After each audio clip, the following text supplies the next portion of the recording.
I get the honor to introduce today's speaker. Students, you are in for a treat. Now, I need to let you know that typically that is not the case with commencement speeches. Historically, they have not been known to be incredibly memorable things.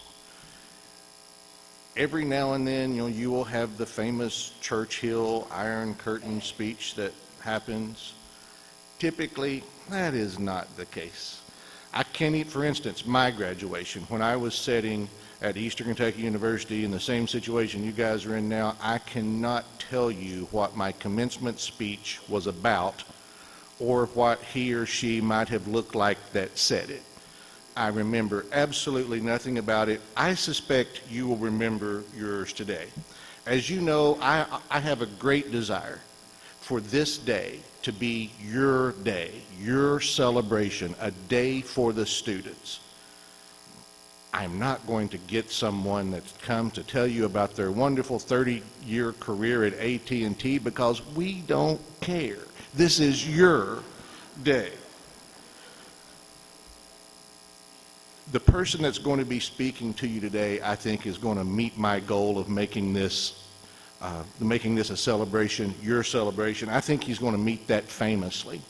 And speaking of being famous, today's speaker was recently named America's top teacher on the ABC nationally broadcast show Live with Michael and Kelly, or at least that's what they're calling it now, because of course he gained instant celebrity. Social media was all lit up. But the really cool part about that, the speaker today is one of our alums. So education majors, he was sitting here a long time ago, like a long time ago. I can't imagine a better ambassador for Central Methodist University. He and his wife Lynette, they never miss a chance to come to the campus that continues to tug at their heartstrings. They never miss a homecoming. Could not be a better ambassador.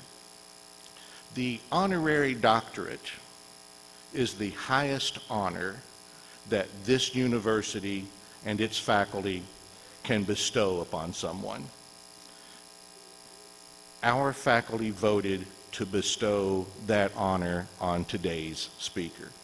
Donn Harrison, if you could please come to the front of the platform. Over here. Chairman Perry, if you would come and assist us.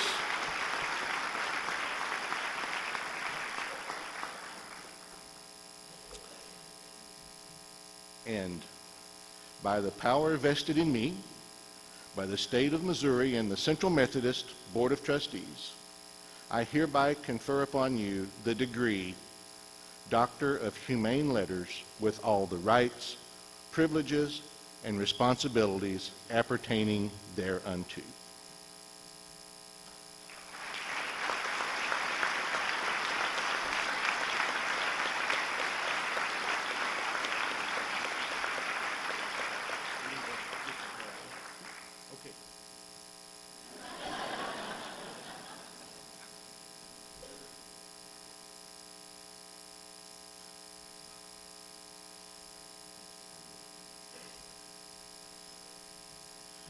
Students, family, and friends, it is my honor to introduce for the first time ever, Dr. Donn Harrison.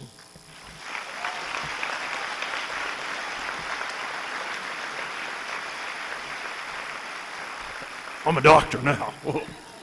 Doctor appointments now. Every meeting I go to now is a doctor's appointment. I didn't know that. That's kind of cool. I want to say, Dr. Drake, members of the faculty, friends and family of the graduates and graduates, I am truly touched to be here and honored to be here. I watched a YouTube video and they said you were supposed to say that when you gave a graduation speech. Sounds kind of cool. They also mentioned you weren't supposed to say that you watched a YouTube video and give a graduation speech. That makes sense now, sorry. But I truly, honestly, people have stood before you and said how honored they are to be in front of you and nice it is to talk to you, but that pales in comparison to the way I feel right now. I love this school.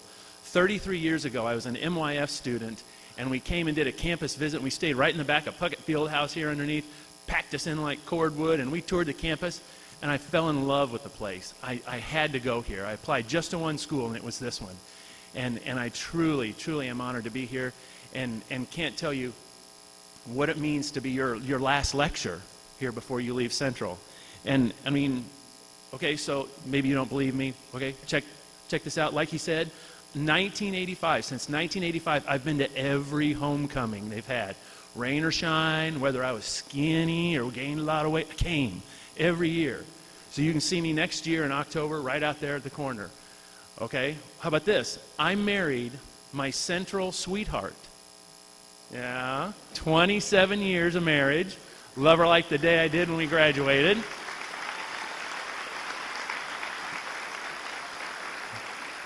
Okay, well, how about this? All right, the old Erie, the dance floor, I have a bit of that in my office. Yeah, okay.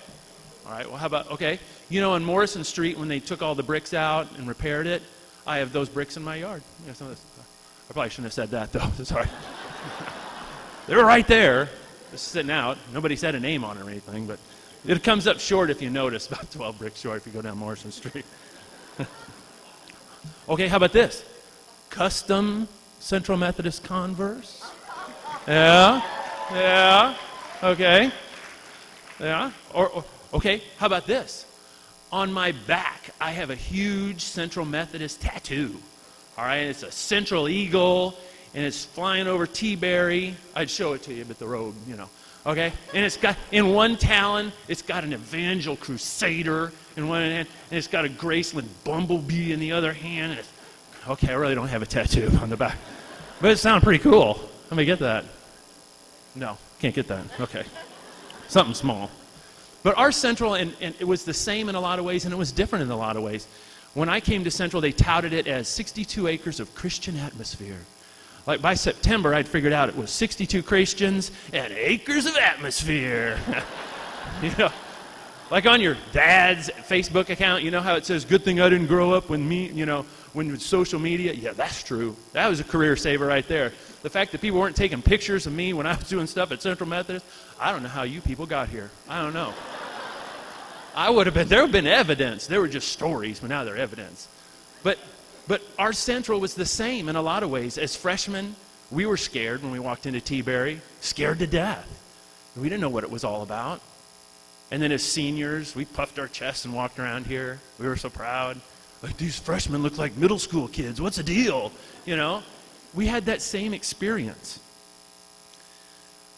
We had a lot of the same things. And in years, in a couple months, in a couple years, the sororities and the fraternity labels will kind of fall away.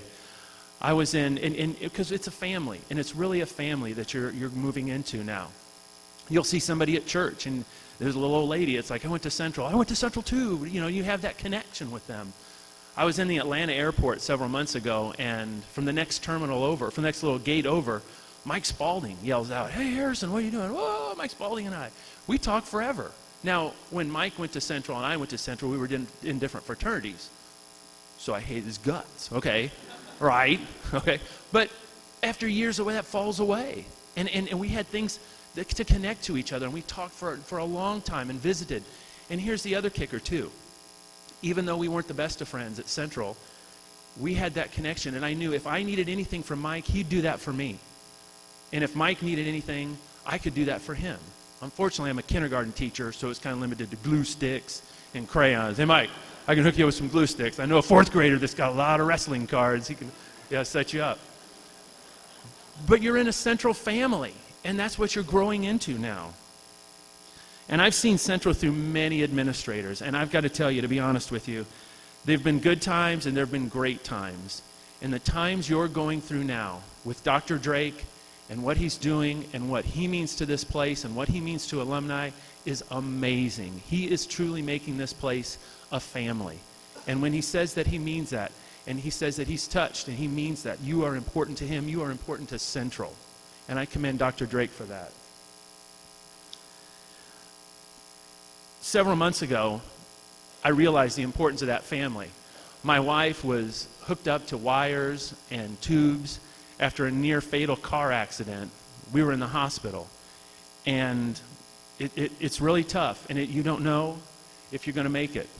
And when someone you love is there, hooked up to something, and you know what God has planned for you, you don't know what's going to go on, it's tough. It's tough, and to sit there and watch her suffer, it was difficult. And truly, I felt very bad several times when I had to unplug her respirator just to charge my phone.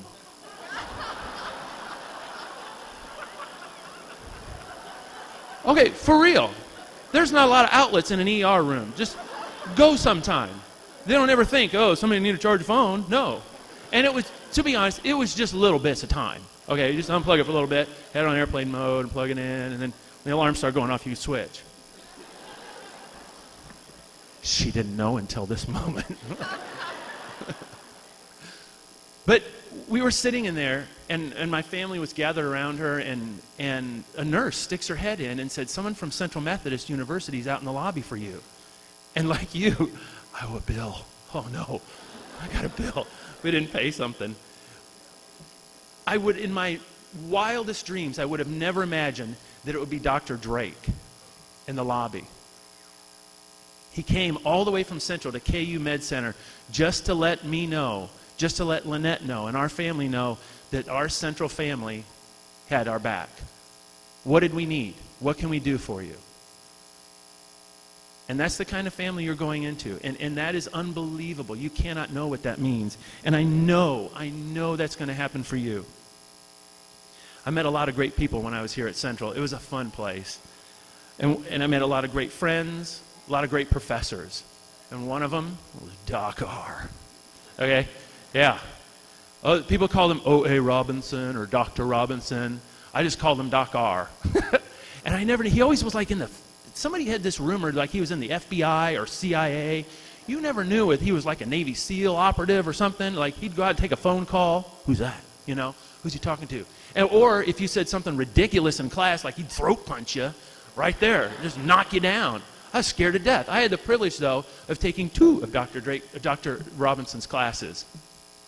The first test was awesome. It was like, for real, it was, what is your professor's name? What room number are you in right now? Woohoo, I got this college. This is nice. This is going to be pretty easy. That was the last test I ever passed in Dr. R's class. They got tough. And I remembered that when I was sitting at the table over Christmas with my mom, and we opened up the grade card, and she said, you flunked ethics. I feel like a horrible mother. You flunked a class called ethics.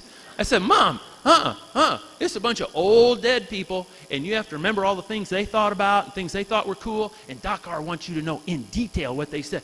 I don't get it. She said, it's okay. It's all right. So, like I said, I took 2 classes with Doc R. I took that class again, and I aced it. I got an A in the class. I think he was just tired of seeing me. It was a pity grade. But you learn by failing, and no other environment is better for failing than one like this, a safe place to fail. And I'm so proud of the fact that I passed Doc R's class and just lived to tell about it. Never got sore or anything. You're going to fail too. I hate to tell you. Sorry. If you haven't failed yet, it's coming. It's coming. All right? Today might be one of those days. In a few minutes, you're going to be standing outside Puckett Field House, slapping backs, saying goodbye to people you're going to miss, saying goodbye to people you can't wait to miss. Okay? And it may come to you, and you may say, now what? That's when you're going to hit the brick wall. And then you'll see what Central does for you. You're going to be able to go around that wall, over that wall, or through it. You can do these things because of what Central's done for you. In your career, you might end up sitting in a big meeting with some coworkers who have been educated in, let's say, other institutions, and they're going to take on the characteristics of their own mascots. All right? Let's say you sit by somebody and they're a yellow jacket. You know what I'm saying? You know who I'm talking about? Graceland. A lot of them Graceland bumblebees up where I live in northwest Missouri. There's about enough of them people. Sorry if you graduated from Graceland. Woohoo! But that bumblebee in the room is only thinking about themselves. They're after the building for their own selves. They'll sting you. First chance they get, they'll sting you. Or there might be an old cantankerous mule. You know what school I'm talking about? A mule. Old, stubborn, doesn't want to talk about anything, cantankerous, my way, always done it this way. There's going to be a mule in the room, all right? Or a crusader. Ooh, watch out for the crusader. They'll tell you what it's going to be their way, and if you don't like it, they're going to whack you with a big old sword, all right? Or let's say a cardinal. Oh, the cardinal. Beautiful bird, filling the room with nothing but beautiful music, yet there's nothing behind the beak. Nothing. How they graduate people out of Jewel is a mystery to me. Sorry if you're with the Jewel. But you are the eagle in the room. And if you've ever been out in the woods, if you've ever heard an eagle, there's no doubt, I think that's an eagle. You know, it gives you chills to hear them. And that's you. You are the eagle in the room. You're responsible. Your thought process is longer. You develop. You're wise. You know when to strike, when to hold back, when to attack, when to wait. That's what this school has given you. You're the eagle in the room. So, you go forth from Fayette today. And I'm going to take a little advantage of the vows we say as United Methodists when we join a church. We promise to uphold the church. Feel free to join along if you want to. All right? We say that we're going to faithfully participate in the ministries by our prayers, our presence, our gifts, and our service, and our witness. Bang! Got all that one. I bet Hutch $5 I couldn't remember right there. Wrote it down. So uphold it with your prayers. I'm going to make a vow. Let's take a Central Methodist vow now. Uphold it with your prayers. You've been praying the whole time you've been here. I know. Please, a C. I take a C minus. C. You know, you've been praying this whole time, but now pray for the kids coming behind you, the staff, the faculty, the professors, the people that take care of the people who are going to be here when you're not here. Pray for them. Your presence. Honor Central with your presence. Come back every once in a while. It's fun. It's fun to see the people that look real cool get bald and fat. That's just from my point of view. It's kind of cool. They were all biff and ripped out, and now they're all fat and bald. Woohoo, welcome to the club. But come back. If you're a softball player, go to Mid-American Nazarene and stand and cheer for the other team, or cheer for your team when they're playing there. Wherever you live, get close. All right? If the band or choir comes through town to your church, take a whole bunch of them to your house. All right? Take them and tell them old stories. All right? If you're a football player, go to, not many football players made it to graduation. Never. Oh, you know it's true. I don't want to make them stand up. Yeah. Forget about the football players. Okay, sorry. Your service to Central Methodist. I watched on Facebook as you guys dedicated a whole day of service. That was amazing. That was amazing to watch. Continue to do that. And your witness. Every chance you get to tell somebody about Central Methodist, do it. Whether you're in church, whether you come in contact with a 16-year-old kid. Are you going to Central? You going to Central? Great place. Central Methodist, great school. All right? Be that witness for this school. Be that kind of person. Now, let's say you're in charge of a corporation maybe someday, a couple years. Maybe you get a resume with a Central Methodist grad on there. Maybe that resume moves up to the top. You know what I mean? I'm winking one eye. Want to know what I mean? Okay. You know what it means to be a Central grad, so push them forward. All right? You know what they went through. You've been exactly through their feet, too. So push the Central grads. Your gifts. Okay? Everybody always says this, I get $40,000 at college, I ain't going to give a dime anymore, and they've got all my money. Okay? But that's not the way it is. I mean, and it's not true either that giving is for little old ladies. Okay? At the church to give to Central Methodist. Sorry if you're a little old lady. Thank you. Keep giving. Sorry, Jacobs. But give to Central Methodist. Now, when Dr. Drake asked me to speak to you, I instantly kind of had you were in my thoughts. And I know I've not met very many of you, but you've been in my thoughts and in my prayers. And I've known about this day for a long time, and I've thought about you through graduation, through finals, through winter finals. I was thinking of you and praying for you. So I want to give you something. And it's not like Ellen, woohoo, not like that. Well, kind of.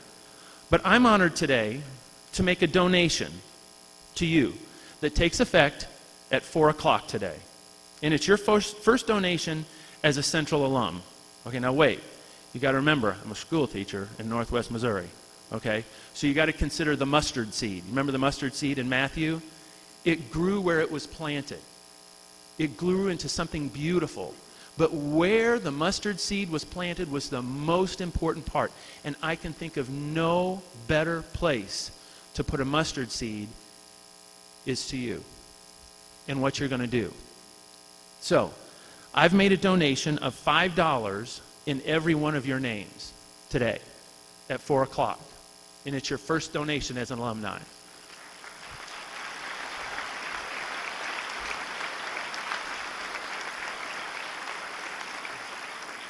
But here's the deal, okay? May 14th, 2017, you double it, okay? You're going to be first year out of college. You'll probably still be eating ramen noodles. Hopefully you won't be living with mom. You won't be living with mom. Clapping in the back. I swear if she comes home, it's never going to happen. She's got to get out. But double that donation. Make it a $10 donation. Then, May 14th, 2018, double it again. Now, all you future teachers, this is where y'all could get off the bus. Okay, it's going to be about the top for you. I'm right there. Okay, so that's it right there. Doctors and lawyers, keep listening. Here we go. All right? Double it again. Double it again. And when you feel comfortable, when you feel it's a donation that you can make every year, that's what you give to Central. And donate it to the alumni fund, the gift fund, the athletics, music department, anywhere. But make this gift grow like that mustard seed. Your gifts can do wonderful and amazing things here. Central Methodist made you a better person. It made you a leader and thrive where you land. So, whether you're off to graduate school or a job, be that eagle. Be the eagle. What you do in the next few years, you owe it to yourself, you owe it to your professors, you owe it to your family to be the best eagle you can be. I'm one of the few things between you and this outside world. But don't worry. You've been raised well. And outside this Puckett Field house, I want you to remember this. You are a product of your environment. And you have been given wings and a small caring place to fly in this world. Leave here today an eagle who flies in the wind and never lands. Central Methodist lost a great, great person this year, your senior year. Marvin. If you ever went to Central Methodist games for generations, Marvin would stand in the front of the crowd and cheer. He was Central's biggest fan. And Marvin Wilkerson passed away this year. And I want to leave you with Marvin's cheer. So hold on. I got a palm. Okay, if you know Marvin, you remember this. So, let's let him hear it outside Puckett Fieldhouse. It's Let's Go Eagles. You ready? Let's go Eagles! Let's go Eagles! Let's go Eagles! God bless you. Thank you so much. I am honored to be here, and best of luck to you guys. My prayers your way.